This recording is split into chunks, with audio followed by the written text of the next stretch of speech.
Di dalam pasal 23 Undang-Undang Nomor 32 Tahun 2000 disebutkan tentang pengalihan hak desain tata letak sirkuit terpadu, bahwa hak ini dapat beralih atau dialihkan dengan cara pewarisan, hibah, wasiat, perjanjian secara tertulis, dan sebab-sebab lain yang dibenarkan oleh peraturan perundang-undangan.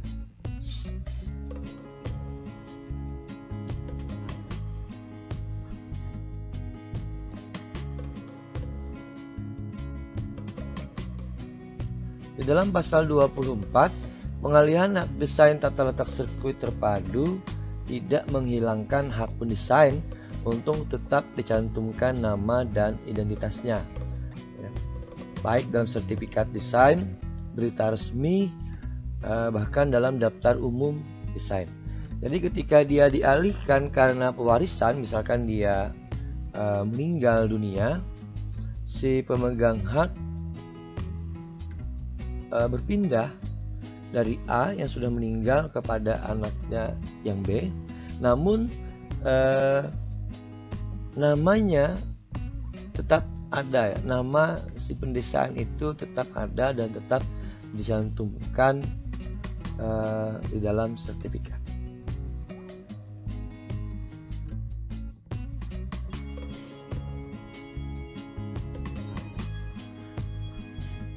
Pemegang hak juga berhak memberikan lisensi kepada pihak lain berdasarkan perjanjian lisensi. Nah, untuk melaksanakan semua perbuatan sebagaimana dimaksud dalam pasal 8, kecuali jika diperjanjikan lain. Jadi dia pemegang hak tadi bisa saja memberikan lisensi kepada orang lain.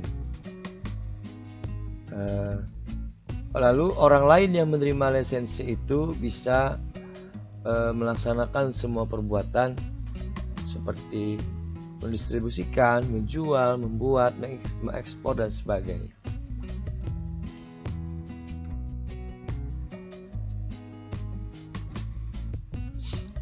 Perjanjian lisensi dilarang memuat ketentuan yang dapat menimbulkan akibat yang merugikan bagi perekonomian Indonesia, atau memuat ketentuan yang mengakibatkan persaingan usaha tidak sehat, sebagaimana diatur dalam peraturan perundang-undangan yang berlaku.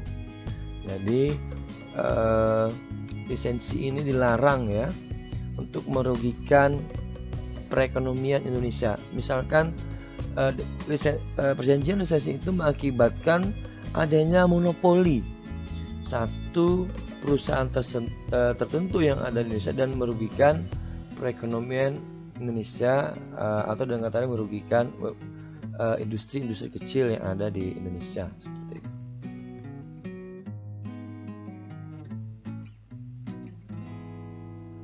Oke, ini sebelum dibuat gambar, jadi ini adalah contoh yang setengah jadi dari gambar desain tadi, lalu dibuat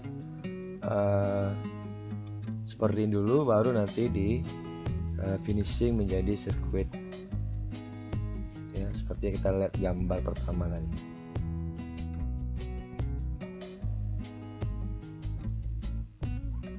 Nah, pembatalan pendaftaran berdasarkan yang pertama permintaan pemegang hak.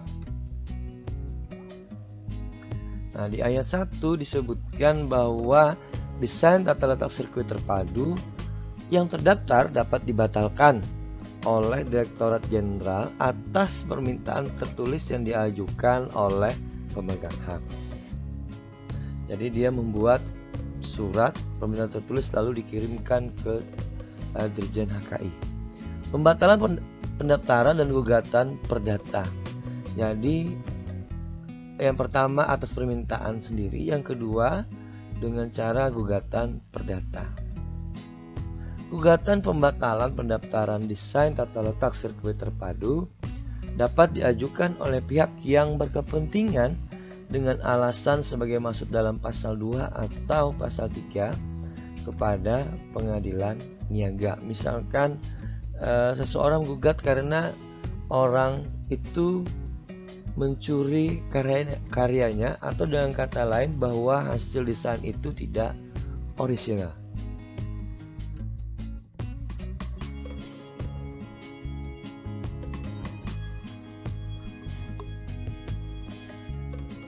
Pembatalan pendaftaran desain tata letak sirkuit terpadu menghapuskan segala akibat hukum yang berkaitan dengan hak desain tata letak sirkuit terpadu dan hak-hak lain yang berasal dari desain tata letak sirkuit terpadu.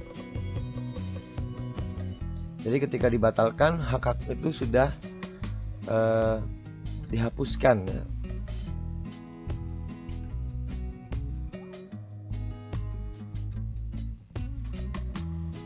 Oke, kita lihat di pasal 42 tentang ketentuan pidana.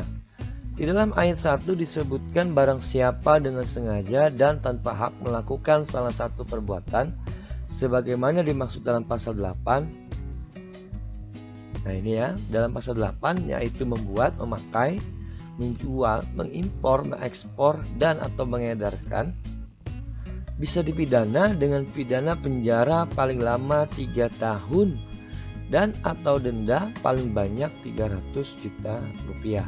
Nah, jadi kita juga harus berhati-hati dalam memahami undang-undang ini bahwa terdapat ketentuan pidana.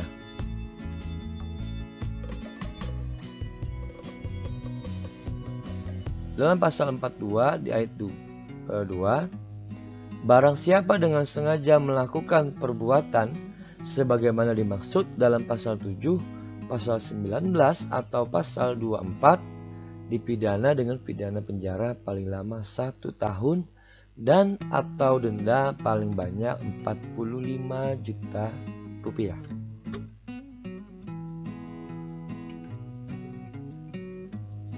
Nah, di sini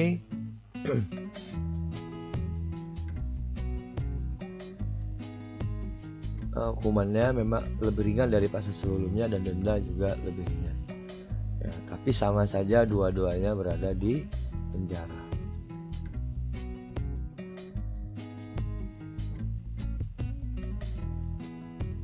Oke, di dalam pasal 42 ayat 3 juga disebutkan bahwa tindak pidana sebagaimana dimaksud dalam ayat 1 dan 2 tadi merupakan delik aduan. Artinya, penyidikan hanya dapat dilakukan bila ada pengaduan dari yang berhak, yakni pemegang hak atau si penerima hak.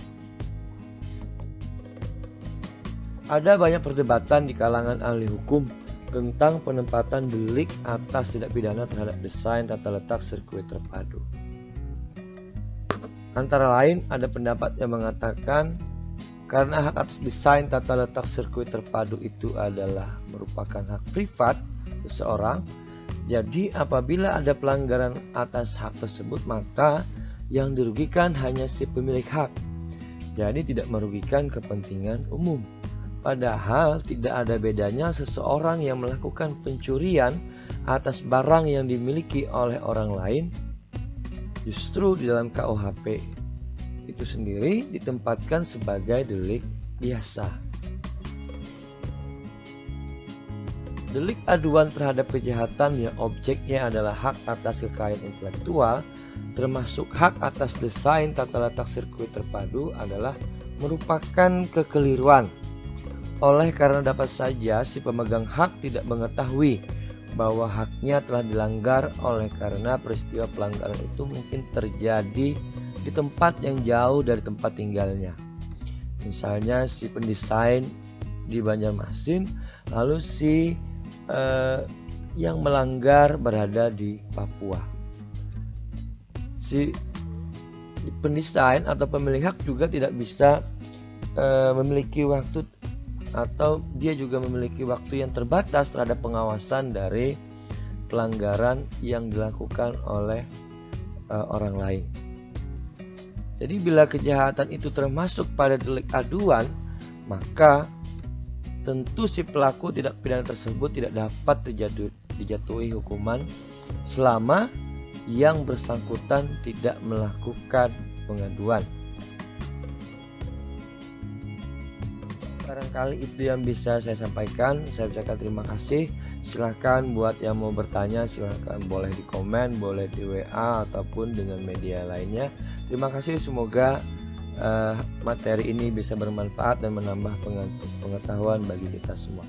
Sekali lagi terima kasih. Assalamualaikum warahmatullahi wabarakatuh.